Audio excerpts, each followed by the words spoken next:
الحمد للہ رب العالمین والصلاة والسلام علی سید الانبیاء والمرسلین اما بعد فاعوذ باللہ من الشیطان الرجیم بسم اللہ الرحمن الرحیم الا ان اولیاء اللہ لا خوف علیہم ولا هم یحزنون صدق اللہ العظیم۔ معزز ناظرین کرام، کل آپ کو کلپ پیش کیا گیا تھا پیری مریدی کے متعلق۔ آج چند اقوال میں آپ کے سامنے رکھنا چاہتا ہوں صوفیاء کرام کے، کہ جنہوں نے خود فرما دیا کہ علم کے بغیر ولایت کا کوئی تصور نہیں ہے، اور علم کے بغیر کوئی بھی کامل ولی اور پیر اور راہبر اور مرشد نہیں بن سکتا۔ یہ آج میں اولیاء کے صرف اقوال بتاؤں گا، تاکہ اگر کسی کو میری بات سے اختلاف ہو تو وہ صوفیاء کی بات کا تو رد نہیں کر سکتا، کیونکہ ان کی اپنے گھر کی بات ہے، تصوف والوں کی بات ہے، ولایت والوں کی بات ہے۔ تو اس حوالے سے میں سب سے پہلے پیش کرنا چاہوں گا حضرت سیدنا امام شافعی رضی اللہ تعالیٰ عنہ کا قول مبارک۔ آپ نے فرمایا لو لم یکن العلماء اولیاء فلیس للہ ولی ما اتخذ اللہ ولیا جاہلا، کہ اگر علماء اللہ کے ولی نہیں ہیں تو کوئی بندہ بھی اللہ کا ولی نہیں ہے۔ اگر علماء اللہ کے ولی نہیں، علماء ظواہر مراد ہے یہاں سے، اور اللہ نے کسی جاہل کو اپنا ولی نہیں بنایا، دوست نہیں بنایا۔ کیوں؟ کہ علم ایک ایسی چیز ہے جس کی وجہ سے اللہ تبارک و تعالی ہر فضل، ہر شان اور کمال عطا فرماتا ہے۔ حتیٰ کہ خلافت، اللہ تعالیٰ نے اپنی خلافت کا معیار علم قرار دیا ہے۔ فرشتوں نے عبادت کو خلافت کا معیار قرار دیا تھا، کہ انہوں نے کہا جی ہم تسبیح زیادہ پڑھتے ہیں، رب نے فرمایا کہ آدم تم سے زیادہ علم رکھتا ہے۔ تو ولایت کا معیار ہو یا خلافت کا معیار ہو، وہ علم ہی ہے۔ اور امام ملا علی قاری فرماتے ہیں فقول الصوفیت الطرق الى اللہ مبنیۃ علی المعرفۃ وہی نوع من انواع العلم۔ فرمایا صوفیاء کا قول ہے کہ اللہ تعالیٰ کی معرفت والے جتنے بھی رستے ہیں وہ سارے کے سارے مبنی ہیں کس بات پر؟ علم پر۔ مبنی علی المعرفۃ، اللہ کی طرف جتنے بھی رستے جاتے ہیں وہ سارے کے سارے معرفت پر مبنی ہیں۔ اور معرفت کیا ہے؟ فرمایا وَهِيَ نَوْعٌ مِّنْ أَنْوَاعِ الْعِلْمِ، یہ علم کی قسموں میں سے ایک قسم ہے، علم کی اقسام میں سے ایک قسم ہے، کیونکہ پہچان اسی وقت ہوگی جب آپ کو کسی چیز کا علم ہوگا۔ تو معرفت لفظ ہی بتا رہا ہے کہ معرفت بغیر علم کے ہو ہی نہیں سکتی، یہ علم کا ایک حصہ ہے۔ فرمایا وَلِأَنَّ طَرِيقَ غَيْرِ الْعِلْمِ هُوَ طَرِيقُ الْجَهْلِ، اور فرمایا اسی وجہ سے جاہلوں والا رستہ جو ہے، جو علم کے علاوہ رستہ ہے، فرمایا وہ جہالت کا رستہ ہے۔ اور مَتَّخَذَ اللَّهُ وَلِيًّا جَاهِلًا، اللہ تعالیٰ نے کسی جاہل کو اپنا ولی نہیں بنایا۔ اب یہ سیدنا ملا علی قاری رحمۃ اللہ علیہ نے تمام فتنے فساد جو آج کل برپا ہیں ہمارے جاہل پیروں کی وجہ سے ہیں، اہل سنت کے مذہب کو نقصان ہو یا کسی طرح بھی نقصان ہو، وہ ہمارے جاہل پیر جو ہیں ان کی وجہ سے ہے۔ تو انہوں نے کیا فرما دیا؟ فرمایا غیر علم کا رستہ، ملا علی قاری فرما رہے ان طریقہ غیر العلم، غیر علم کا رستہ ہوا طریق الجہل، وہ جہالت کا رستہ ہے۔ تو نتیجہ مَتَّخَذَ اللَّهُ وَلِيًّا جَاهِلًا، اللہ تعالیٰ نے کسی جاہل کو اپنا ولی نہیں بنایا۔ یہ ملا علی قاری صاحب کا قول۔ آگے چلیں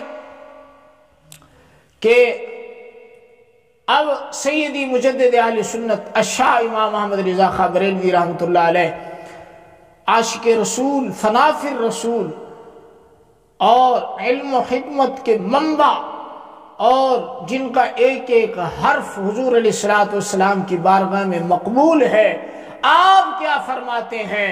فرمایا اللہ تعالیٰ نے کسی جاہل کو ولی نہیں بنایا۔ یعنی تمام صوفیاء اور علماء کی ایک ہی ٹون ہے ایک ہی بولی وہ بول رہے ہیں کہ اللہ نے کسی جاہل کو ولی نہیں بنایا، کیونکہ جہالت اتنا بڑا عیب ہے کہ اس کی وجہ سے انسان ایسے کام، ایسے افعال، ایسے اقوال انسان سے صادر ہو جاتے ہیں جو اللہ تعالیٰ کی رضا اور خوشنودی کے برخلاف ہوتے ہیں، اور انسان کو اس کا علم بھی نہیں ہوتا۔ تو لہٰذا ان جاہل پیروں سے بچیں، یہ کوئی اللہ کے ولی نہیں ہے جو بھی جاہل ہے، جس کو فرضوں کا نہیں پتا، جس کو حلال حرام کا نہیں پتا، جو ضروری فرض مسائل نہیں جانتا، جو عقائد اہل سنت نہیں جانتا، جو عقائد اہل سنت کے خلاف عقیدوں کی پرچار کر رہا ہے، رافضی ہے، تفضیلی ہے، کسی طرح کا بھی شیطان کوئی پیر ہے تو اس کو مت مانیے، وہ خدا رسول کے نزدیک اس کی کوئی حیثیت نہیں، کیونکہ وہ ایک جاہل ہے، اور جاہل اللہ کے نزدیک محبوب نہیں ہو سکتا۔ فرمایا آگے، اب میں ولیوں کے سردار حضور غوث اعظم رضی اللہ تعالیٰ عنہ کا قول پیش کرنے لگا ہوں۔ آپ نے فرمایا کہ جو شخص حضور نبی کریم صلی اللہ علیہ وسلم کی پیروی نہیں کرتا، فرما برداری نہیں کرتا، ایک ہاتھ میں شریعت دوسرے ہاتھ میں قرآن نہیں رکھتا، یعنی صاحب قرآن نہیں، اس کو قرآن کا علم نہیں ہے، شریعت کو نہیں جانتا، فرمایا اس کی بارگاہ الہی میں رسائی نہیں ہو سکتی، وہ اللہ کی بارگاہ میں نہیں پہنچ سکتا۔ اللہ کا ولی وہی ہوگا جس کے ہاتھ میں قرآن و حدیث ہو اور اس کے دل میں علم مصطفیٰ کی شمع روشن ہو۔ یہ سرکار غوث اعظم کا قول ہے۔ حضرت سیدنا شیخ شہاب الدین سہروردی فرماتے ہیں کہ جس حقیقت کو، بعض لوگ کہتے ہیں جی علماء کو کیا پتا حقیقت کیا ہوتی ہے، یہ جو ہمارے فلاں صاحب نے، فلاں پیر صاحب نے، فلاں بزرگ نے یہ کام کیا، یہ حقیقت ہے، شریعت والوں کو اس کا نہیں پتا کہ یہ کیا کام ہے، شریعت والے اس کو نہیں جانتے۔ سرکار شیخ شہاب الدین سہروردی رحمۃ اللہ علیہ کیا فرماتے ہیں؟ فرمایا جس حقیقت کو شریعت رد کرے، جس حقیقت کو، طریقت کو شریعت رد کرے، فرمایا وہ حقیقت نہیں، وہ بے دینی ہے۔ جس طرح کہ آج کل وہ حقیقت میں حقیقت ہے ہی نہیں، وہ بے دینی ہوتی ہے جس کو ہم حقیقت کا نام دیتے ہیں۔ دیکھو جی پیر صاحب نے داڑھی نہیں رکھی، جی آپ لوگ نہیں جانتے، یہ ظاہر والے لوگ نہیں جانتے۔ بھائی پیری کون سی حکمت ہے، یہ کون سی حکمت ہے کہ سنت رسول کو کٹوا دیا جائے اور نماز نہ پڑھی جائے اور عقیدہ شیعوں والا رکھا جائے؟ یہ کون سی حقیقت ہے؟ یہ بے دینی ہے۔ لہٰذا پیری مریدی کا صرف ایک معیار ہے پیر کے اچھے اور برے ہونے کا اور ولی ہونے کا، کہ اس کے پاس علم مصطفیٰ ہو، شریعت کا علم ہو اور اس پر عمل بھی کرتا ہو، وہ اللہ کا ولی ہے، چاہے اس کے پاس ایک بھی کرامت نہ ہو۔ اب میں حضرت شاہ کلیم اللہ جہاں آبادی رحمۃ اللہ علیہ، یہ چشتیوں کے سردار ہیں، آپ فرماتے ہیں بھائی اگر تم آج کے فقیروں کا مرتبہ پہچاننا چاہتے ہو نا، اب سنو مراتب کو پہچاننے کا طریقہ حضرت شاہ کلیم اللہ جہاں آبادی رحمۃ اللہ علیہ کیا بتا رہے ہیں؟ فرمایا اگر کسی فقیر کے مرتبے کو پہچاننا ہے، آج کے صوفیاء جو بنے ہوئے ہیں تسمیہ ہاتھ میں اور ناموس رسالت کے لیے نکلتے بھی نہیں ہیں، تسمیہ ہاتھ میں اور حضور علیہ الصلوۃ والسلام کی عزت ختم نبوت کے لیے میدان میں نہیں آتے، بس حجروں میں بیٹھے ہیں، فرمایا آج کے ایسے صوفیاء کو اگر ان کا مرتبہ پہچاننا چاہتے ہو تو فرمایا اس کی اتباع شریعت پر نظر رکھو، اگر وہ شریعت کی فرما برداری کرتا ہے تو وہ صوفی ہے، ورنہ وہ کوفی ہے، صوفی نہیں ہے۔ حضرت شیخ نصیر الدین چراغ دہلوی رحمۃ اللہ علیہ آپ کیا فرماتے ہیں؟ فرمایا اب بعض لوگ کہتے ہیں کہ ہمارے پیر صاحب نے یہ کام کیا لہذا جائز ہے، شریعت میں چاہے حرام ہو، اور جی پیر صاحب نے کام کر دیا، ہمارے شیخ نے کر دیا، کوئی نہ کوئی حکمت ہوگی، ہم اعتراض نہیں کر سکتے۔ بھائی یہ شریعت سے بڑھ کر نہیں ہے، کیوں نہیں اعتراض کر سکتے؟ ہم اعتراض کریں گے، جو شریعت کے مطابق نہیں اس پر اعتراض ہوگا۔ آپ کیا فرماتے ہیں شیخ نصیر الدین چراغ دہلوی رحمۃ اللہ علیہ؟ آپ کو تو ہر چشتی جانتا ہے اور ہر صوفی جانتا ہے۔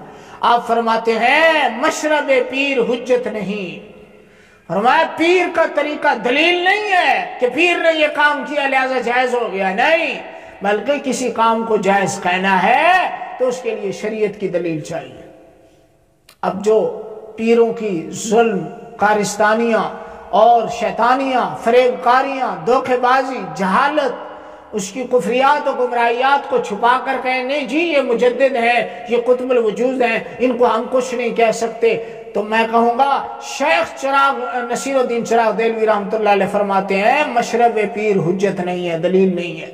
فرمایا دلیل کتاب و سنت سے ہونی چاہیے، دلیل جو ہے ہم ہمیشہ کتاب و سنت سے طلب کریں گے کہ بتاؤ قرآن و حدیث میں جو تمہارے پیر نے کام کیا ہے، تمہارے شیخ نے کام کیا ہے، قرآن و حدیث میں اس کی دلیل کہاں ہے؟ ہم کسی بھی بڑے سے بڑے بھی منصب والے کو حجت نہیں سمجھتے، حجت ہم قرآن و حدیث کو سمجھتے ہیں۔ حضرت خواجہ محمود راجن رحمۃ اللہ علیہ، یہ 900 ہجری میں ان کا وصال ہے، آپ فرماتے ہیں جو شخص، آپ کی ایک عادت تھی میں آپ کو بتا دوں کہ جو بھی شخص حضرت محمود راجن رحمۃ اللہ علیہ کے پاس آتا نا فیض حاصل کرنے کے لیے، تو آپ دیکھتے اگر اس شخص میں علم کی محبت ہوتی اور علم کی طرف رغبت ہوتی، وہ علم کا شوق رکھتا، تو آپ اس پر بے شمار انعام کرتے، حتیٰ کہ کتابیں اور نقدی پیسے بھی دیا کرتے، اور ان کو کہتے کہ بھائی پہلے علم حاصل کر لو پھر میں تمہیں جا کر کوئی روحانی چیز عطا کروں گا۔ پہلے وہ علم ظاہر دیتے تھے، کیونکہ علم ظاہر کے بغیر انسان گمراہ ہو جائے گا، کبھی بھی وہ طریقت اور تصوف کو سمجھ نہیں سکتا۔ یہ ہیں صوفیاء کی باتیں، لیکن ان کو نہیں بتایا، یہ باتیں عوام میں نہیں بتائی جاتی تصوف کی، کیونکہ اس سے دکانداری ختم ہو جائے گی۔ مسلمانوں، علم اور عمل کے بغیر کسی کی کوئی حیثیت نہیں، کسی پیر کا کسی کا کوئی مقام نہیں ہے۔ معیار پیری مریدی کا صرف اور صرف قرآن و حدیث ہے، جو قرآن و حدیث کے مطابق ہوگا، جو رسول اللہ کی محبت میں ہوگا، جو رسول اللہ صلی اللہ علیہ وسلم کی ناموس، ختم نبوت اور عزت کے لیے کام کرے گا، چاہے اس کے پاس ایک کرامت نہ ہو، ہم اس کو اللہ کا ولی مانیں گے، اس کو اپنا راہبر اور پیشوا مانیں گے۔